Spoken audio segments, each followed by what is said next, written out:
kelas, selamat pagi. Nama saya Rika Grace Manalu, jurusan Budidaya Perairan. Di sini saya akan menjelaskan siklus karbon dan siklus hidrologi. Pertama-tama kita akan melihat apa itu siklus karbon. Di mana siklus karbon ini merupakan suatu aliran karbon yang melewati semua bagian di dalam sistem planet bumi, baik berupa tumbuhan, hewan, hingga manusia, dan prosesnya terjadi secara alami. Siklus karbon juga dapat dikatakan sebagai siklus biogeokimia dan terjadi pertukaran karbon pada biosfer, hidrosfer, geosfer, hingga atmosfer bumi.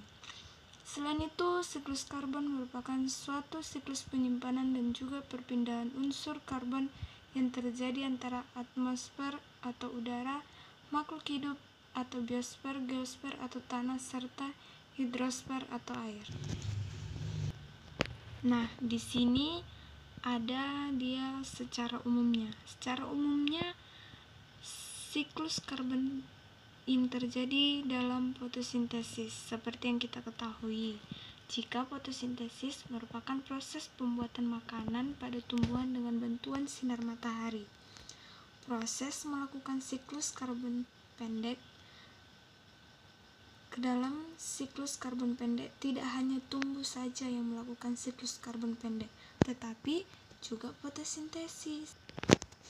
Nah, selain siklus karbon pendek, juga terdapat siklus karbon panjang di mana karbon mengalami perpindahan dalam berbagai macam bentuk dimulai dari batuan, tanah, lautan, hingga atmosfer dalam jangka waktu yang sangat lama, yaitu 100-200 juta tahun. Salah satu proses perpindahan karbon tersebut terdapat pada proses pelapukan, di mana proses pelapukan ini akan menghasilkan sedimen atau endapan yang berasal dari senyawa organik akan berubah menjadi senyawa kerogen atau minyak bumi, gas alam, hingga batu bara. Minyak bumi, gas, dan batu bara tersebut dimanfaatkan oleh manusia sebagai sumber bahan bakar kendaraan dan industri. Proses ini menghasilkan gas emisi berupa gas karbon dioksida ke atmosfer. Nah, di sini juga ada permasalahan siklus karbon, di mana senyawa karbon adalah senyawa yang sering kita temui setiap hari dalam kehidupan sehari-hari. Meskipun prosesnya siklus karbon akan terus berputar untuk kembali lagi melewati proses yang sama. Namun, siklus karbon tidak hanya memberi manfaat, namun juga memberikan dampak negatif atau permasalahan lainnya. Salah satunya, tingkat kandungan karbon dioksida yang terdapat di atmosfer terlalu banyak. Tumbuhan yang berguna untuk mengubah karbon dioksida menjadi oksigen setiap harinya mengalami pengurangan. Hal ini terbukti dari banyak hutan yang hilang setiap tahun. Tidak heran jika kandungan karbon dioksida yang terdapat di atmosfer memberikan efek rumah kaca atau global warming, yaitu sinar UV, tidak dapat dipantulkan kembali keluar atmosfer, justru terpantul dalam bumi kembali dan mengakibatkan peningkatan suhu bumi. Nah, di sini bisa kita lihat bagan siklus hidrogen, awan, presipitasi. Di sini juga ada awan, presipitasi, transpirasi, evaporasi, runoff, evaporasi, dan perkolasi intrasi. Ini lapisan permukaan. Nah, inilah suatu bagan siklus hidrogen. Baiklah, kita kembali ke laptop. Itu kita akan membahas siklus hidrogen. Siklus hidrogen ini memiliki makna yang sama dengan siklus air, karena kata hidrologi artinya sama dengan air, hanya perbedaan kosakata saja. Siklus air suatu siklus yang terjadi di lingkungan perairan, dan hal ini tidak akan berhenti atau terus berjalan.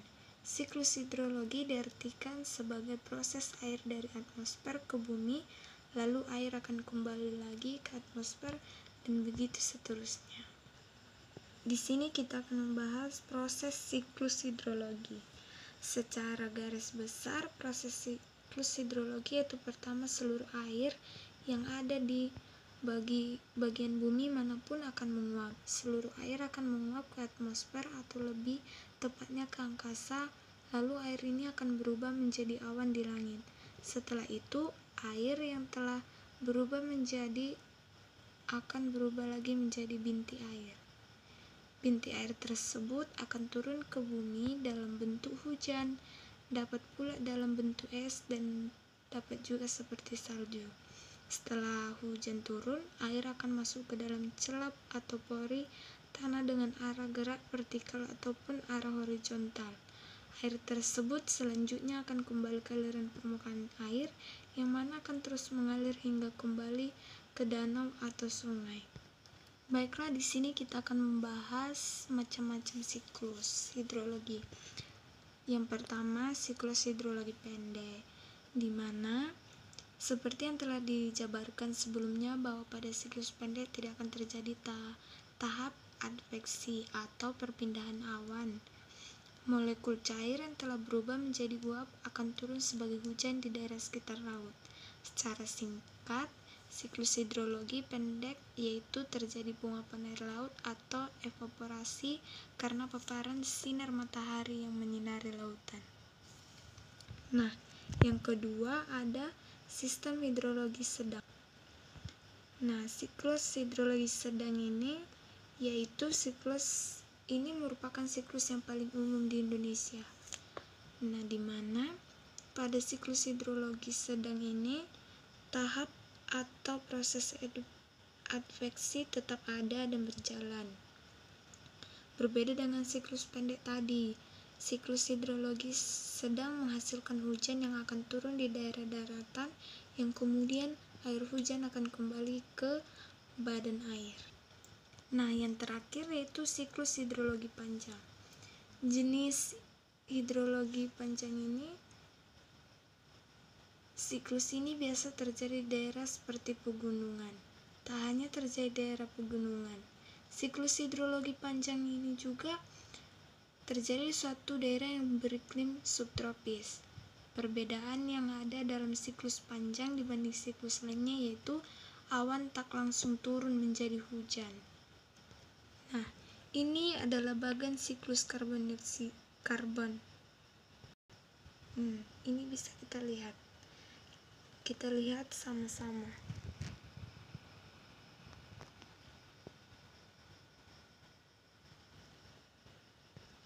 Oke, sekian dan terima kasih. Semoga apa yang saya jelaskan bisa bermanfaat bagi kita semua. Terima kasih.